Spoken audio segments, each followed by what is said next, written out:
Assalamualaikum teman-teman, welcome to Retivisial YouTube channel. Oke, hari ini saya akan membahas soal UPOM, keperawatan maternitas, dan juga pembahasannya. Nonton terus ya.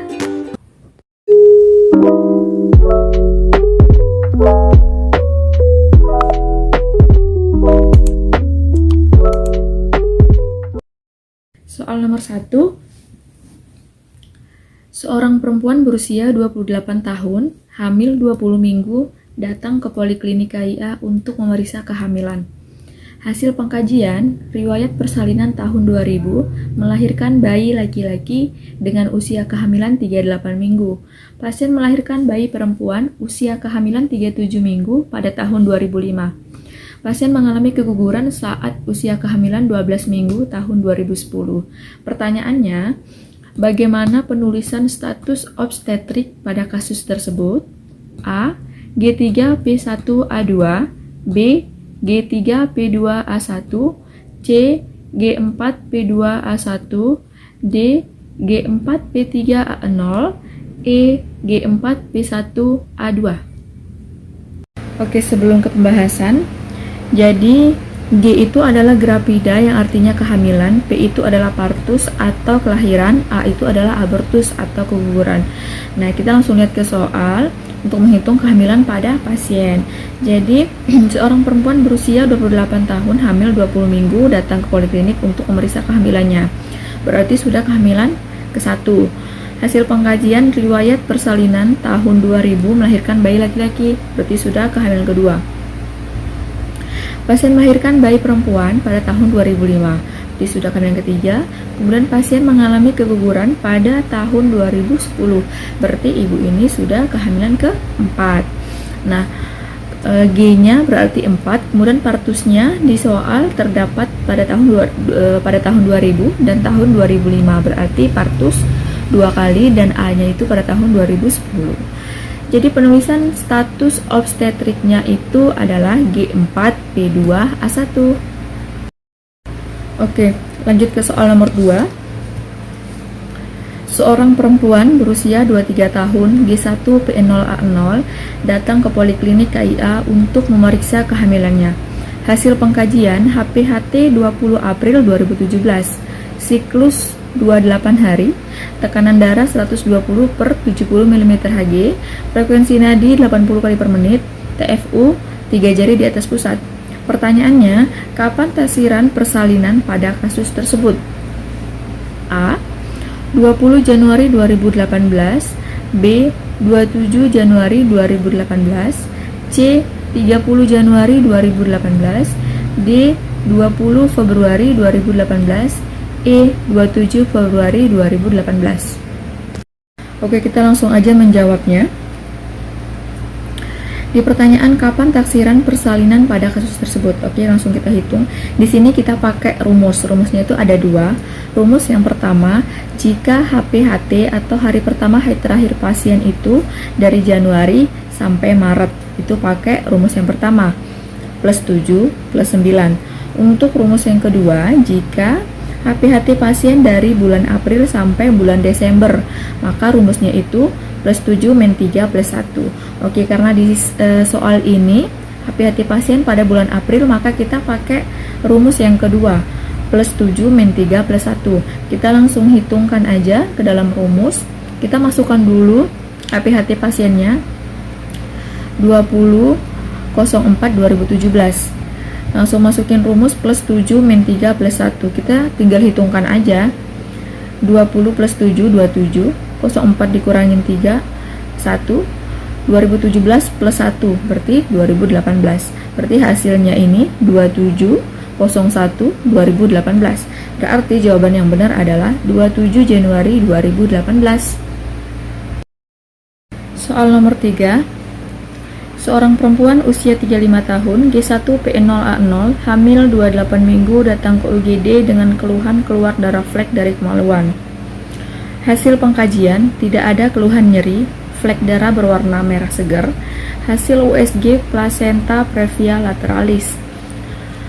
Pertanyaannya, apakah tindakan keperawatan yang tepat pada kasus tersebut? A. Kaji jumlah darah yang hilang, B. kolaborasi pemberian heparin. C. Anjurkan untuk tirabaring. D. Pantau intake output cairan. E. Pantau pergerakan janin. Oke, kita langsung aja menjawab soal nomor 3. Di sini trik pertama yang kita lakukan adalah kita pahami dulu pertanyaannya. Di sini menanyakan tentang apa tindakan keperawatan yang tepat pada kasus tersebut. Kita langsung lihat ke soal atau kita garis bawahi data fokusnya. Di sini dengan pasien usia 35 tahun, usia kehamilan 28 minggu ya. Kemudian keluhannya keluar darah flek dari kemaluan. Hasil pengkajian tidak ada keluhan nyeri. Flek darah berwarna merah segar. Hasil USG placenta previa lateralis. Sedangkan placenta previa ini adalah ditandai dengan adanya perdarahan.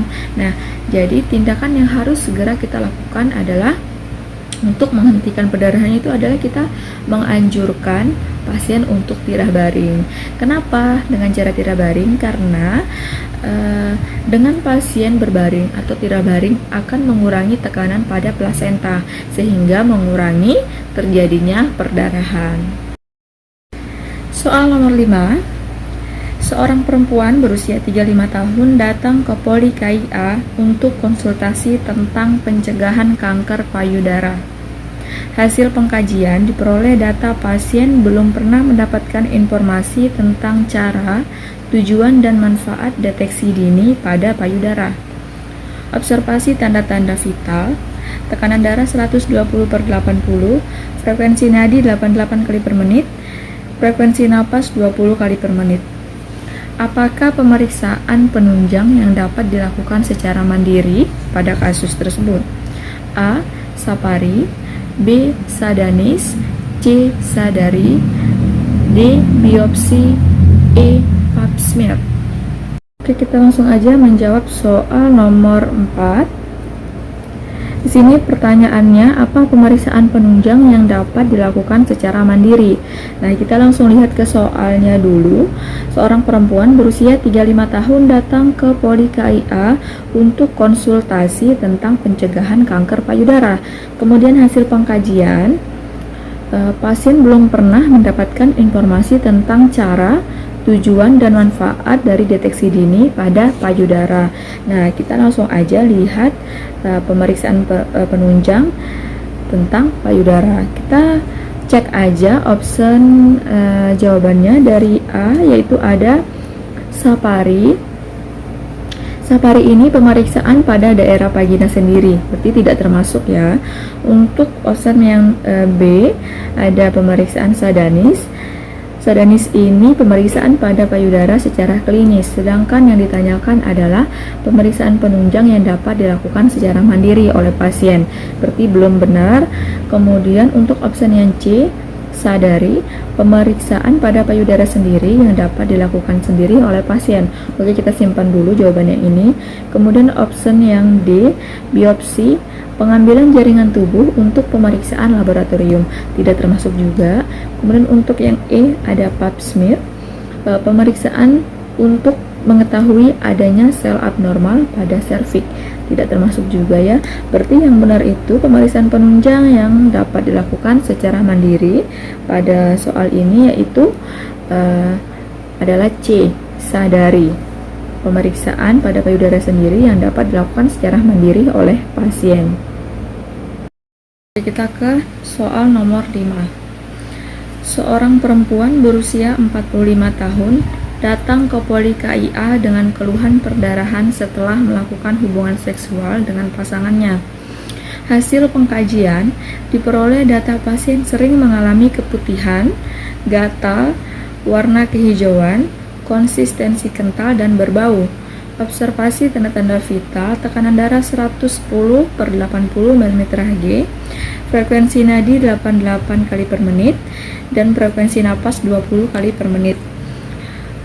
Apakah pemeriksaan penunjang yang tepat pada kasus tersebut? A. Usapan vagina, B. Kolposkopi, C. USG transvaginal, D. Biopsi, E. Pap smear. Oke, kita langsung aja menjawab soal nomor 5. Di sini pertanyaannya, apa pemeriksaan penunjang pada kasus tersebut? Nah, kita langsung cek aja di bagian opsi jawaban. Opsi jawaban A, usapan vagina, ini pemeriksaan yang dilakukan pada area organ reproduksi untuk mengetahui penyebab terjadinya infeksi. Kurang tepat ya. Untuk option B, kolposkopi, dilakukan untuk memastikan adanya sel yang abnormal. Oke, kurang tepat juga. Kita lihat ke option C, USG transvaginal, dilakukan untuk mengetahui kondisi abnormal internal pada organ reproduksi. Kurang tepat juga. Kita lihat ke option D, biopsi, pengambilan jaringan tubuh untuk pemeriksaan laboratorium. Ini tidak ada datanya di atas ya. Oke, kita lihat ke option E, ada pap smear, pemeriksaan untuk mengetahui adanya sel abnormal pada serviks. Oke, yang benar itu adalah E, pap smear. Kenapa? Karena di sini datanya bahwa pasien mengalami perdarahan setelah melakukan hubungan seksual dengan pasangannya. Kemudian data lain, pasien mengalami keputihan, gatal, warna kehijauan, konsistensi kental dan berbau. Nah, itu kita bisa melakukan pemeriksaan pap smear karena untuk mengetahui adakah sel abnormal pada serviks.